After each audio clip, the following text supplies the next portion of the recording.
اور بھائی اللہ نے کب کہا ہے کہ مجھے تمہاری نمازیں چاہیے؟ اللہ تو کہتا ہے تمہیں تمہارے لیے نمازیں چاہیے، اور نماز کو اتنا کیجول بنا لیا انہوں نے۔ صحیح مسلم کے اندر حدیث ہے، آپ صلی اللہ علیہ وآلہ وسلم نے فرمایا بندے کے کفر اور اسلام کے درمیان فرق ہی نماز ہے۔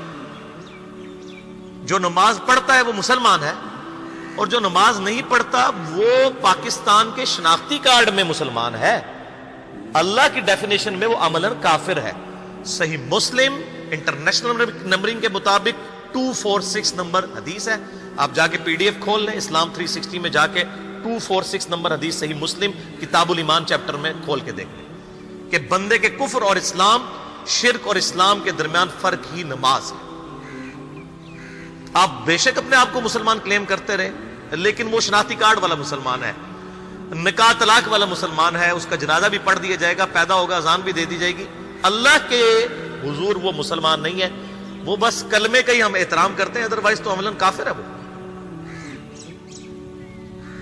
اسی طریقے سے جامعہ ترمذی میں حدیث ہے، سنن نسائی کے اندر حدیث ہے، سنن ابن ماجہ کے اندر حدیث ہے کہ آپ صلی اللہ علیہ وآلہ وسلم نے فرمایا جس نے نماز چھوڑ دی گویا اس نے کفر کیا۔ من ترک الصلاۃ متعمدا فقد کفر۔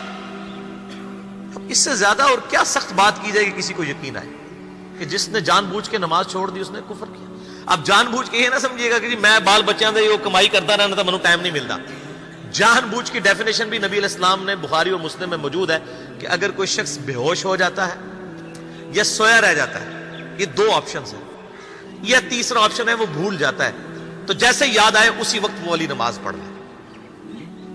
لیکن جو شخص دنیا کو ٹاپ پرائورٹی مانتا ہے، اپنا آفس چھوڑنے کے لیے تیار نہیں، اپنا کلینک چھوڑنے کے لیے تیار نہیں ہے، اور اپنی دکان چھوڑنے کے لیے تیار نہیں ہے نماز کے لیے، تو ظاہر ہے کہ وہ تو اپنے آپ کو دھوکہ دے رہا ہے۔ اللہ تعالیٰ تو اپنے معاملات کے اندر بالکل اسٹریٹ فارورڈ ہے، بالکل یہ ذہن میں رکھ لیں۔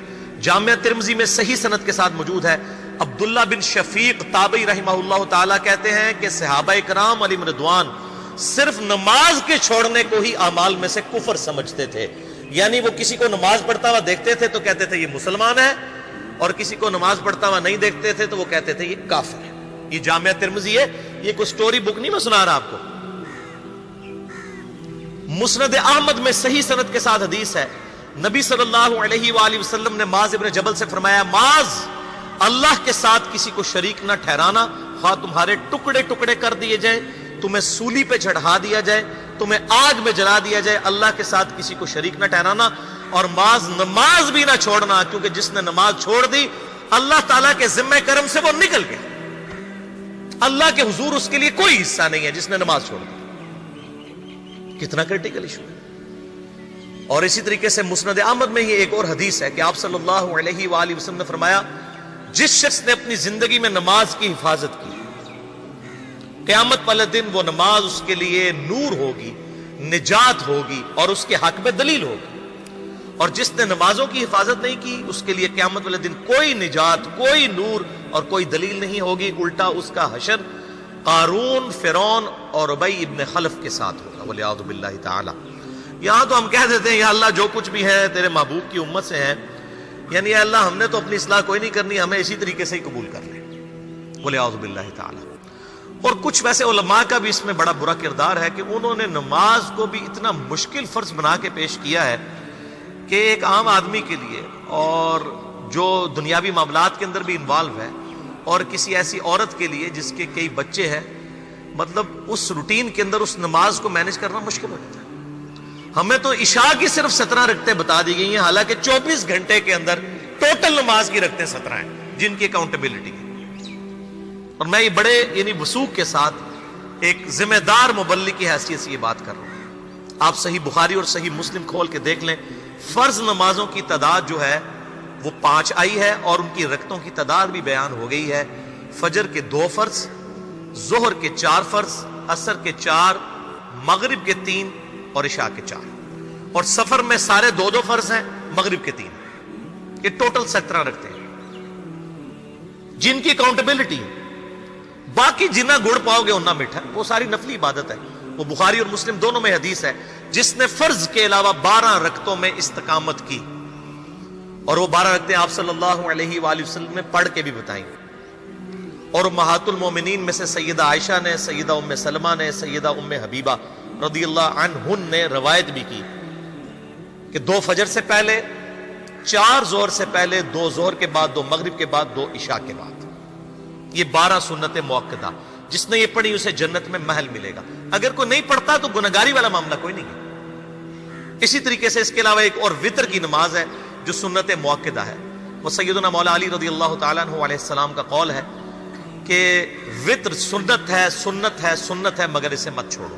ہے سنت ہے لیکن تاکیدی ہے. آپ صلی اللہ علیہ وآلہ وسلم نے سفر میں بھی وطر اور فجر کی 2 سنتیں پڑھی ہیں، لیکن یہ صرف افضلیت کے اعتبار سے تاکیدی ہیں، ان کی کاؤنٹیبلٹی کوئی نہیں ہے.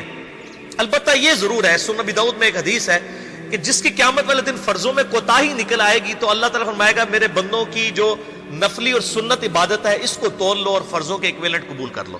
تو آپ اگر یعنی سنتیں پڑھیں گے تو اس کے ایکویلنٹ نفلوں کی کوتاہی پوری ہو جائے گی، ادروائز اکاؤنٹیبلٹی اس کی کوئی نہیں ہے. یہ ذہن میں رکھیے گا. صحیح بخاری اور مسلم دونوں میں حدیث موجود ہے. ایک صحابی آئے، انہوں نے کہا یا رسول اللہ صلی اللہ علیہ وآلہ وسلم میں جنت میں جانا چاہتا ہوں، مجھے کوئی شارٹ کٹ بتا دیں. آپ صلی اللہ علیہ وآلہ وسلم نے فرمایا اسلام لانے کے بعد نماز، فرض نماز کو قائم رکھ. پھر فرمایا فرض زکوٰۃ ادا کر، فرض روزے دے، روزے جو ہیں وہ ان کو ادا کر اور روزے رکھ. حج اس وقت فرض نہیں ہوا تھا، وہ زندگی میں ایک بار ہے. تو اس نے کہا یا رسول اللہ صلی اللہ علیہ وآلہ وسلم جتنا آپ نے مجھے بتایا نہ میں اس میں ایڈ کروں گا نہ اس میں سے کوئی چیز مائنس کروں گا. اور یہ کہہ کے وہ چلا گیا. آپ صلی اللہ علیہ وآلہ وسلم نے فرمایا اگر کسی نے کسی جنتی شخص کو دیکھنا ہے تو اس کو دیکھ لو جو یہ کہہ کے گیا کہ میں فرض نماز سے زیادہ کوئی نماز نہیں پڑھوں گا، صرف فرض روزہ ہی رکھوں گا، فرض زکوٰۃ ہی دوں گا. اب روزہ اور زکوٰۃ میں تو ہمارے علماء کو اور عام پبلک کو بھی جو دیندار لوگ ہیں ان کو ہضم ہوتی ہے کہ کوئی شخص یہ نہیں کہتا کہ بھئی پیر اور جمعرات کا روزہ. صحیح مسلم میں حدیث ہے کہ آپ صلی اللہ علیہ وآلہ وسلم کے نفلی روزوں کی یہ روٹین تھی. کوئی آپ کو یہ نہیں کہے گا کہ جس نے جمعرات اور پیر کا روزہ نہ رکھا اس کے رمضان کے روزے ہی قبول نہیں ہوں گے. کوئی کہتا ہے؟ کیونکہ ان کو پتہ وہ نفلی ہے. اسی طریقے سے زکوٰۃ تو صرف 2.5% ہے نا، باقی تو نفلی صدقات ہیں جتنے مرضی دیں. کوئی شخص نہیں کہتا کہ نفلی صدقہ نہ دیا تو آپ کی زکوٰۃ بھی قبول نہیں ہوگی. الٹا یہ کہتے ہیں وہ بس جی زکوٰۃ دے لو تو باقی سارا مال پاک ہے. لیکن جب فرض نماز کی باری آتی ہے تو اس وقت وہ 12 رکھتے ہیں بھی سنت موقدہ بیچ میں گھسیٹ دیتے ہیں. وہ بھی صرف فضیلت ہے. ٹوٹل 17 رکھتے ہیں، 2 فجر کی، 4 ظہر، 4 عصر، 3 مغرب، 4 عشاء. یہ میں کو اپنے لیے گراؤنڈ نہیں بنا رہا، میں تو الحمدللہ اس کے علاوہ بھی نفلی عبادت کرتا ہوں. لیکن میں بتا رہا ہوں خدا کے لیے لوگوں کو دین ایسا مشکل نہ پیش کریں کہ جو نبی علیہ السلام نے امت کو وہ دین نہیں دیا ہوا. اپنی مرضی سے انجیکٹ نہ کریں دین، لوگوں کے لیے مشکلات نہ کھڑی کریں، ان کو فرض نماز تک رکھیں. پھر انشاءاللہ کئی لوگوں کو میں نے اس نے نماز شروع کروائی، انہوں نے سنت نماز بھی، نوافل بھی شروع کر دی ہیں. لیکن آپ کم از کم وہ ڈیٹم لیول تو اچیو کروائیں لوگوں کا. لیکن فرض نماز کی باری آتی ہے کہتے ہیں نہیں جی سنتے بھی حصہ ہیں. کہاں سے میرے بھائیوں حصہ ہے؟ وہ 17 رکھتے ہیں، سنتیں پڑھیں گے ثواب ہے، نہیں پڑھتے گناہ کوئی نہیں ہے. تو کم از کم فرض تو ادا کریں. اس کے لیے آپ کو ٹوٹل 24 گھنٹے میں میرا خیال ہے 40 منٹ بھی نہیں چاہیے فرض پڑھنے کے. تو اس کے اوپر تو استقامت کم از کم ہم اختیار کریں. اور چھوٹی چھوٹی جو نٹی گٹیز ہیں ان کو تو ہم نے اتنا فالو کیا ہوا ہے، اور فرض نماز کے بارے میں ہم اتنے کیجول ہو جاتے ہیں. تو یہ فرض نماز کی امپورٹنس اس حوالے سے ضرور